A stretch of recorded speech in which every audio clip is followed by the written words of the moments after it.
వారు చనిపోయిన కొన్ని గంటల్లోనే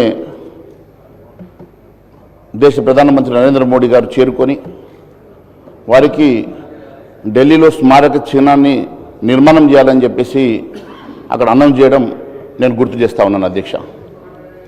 అంతేకాకుండా అధికారులను పంపించి వారి కుటుంబ సభ్యులతో కూడా మాట్లాడి డాక్టర్ మన్మోహన్ సింగ్ గారికి స్మారక చిహ్నాన్ని నిర్మాణం చేయడానికి మరి ఢిల్లీలో స్థలాన్ని కూడా కేటాయించడం జరుగుతున్న విషయాన్ని నేను గుర్తు చేస్తా ఉన్నాను అధ్యక్ష.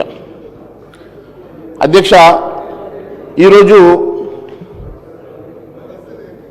గౌరవ సభ్యులు గౌరవ ముఖ్యమంత్రి గారు కూడా ఒక విషయాన్ని గుర్తు చేసుకోవాల్సిన అవసరం ఉన్నది అధ్యక్ష.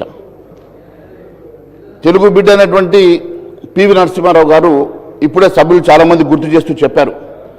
పివి నరసింహారావు గారు వీరిని ఐడెంటిఫై చేసి ఒక ఆర్థిక మంత్రిగా ఇంట్రడ్యూస్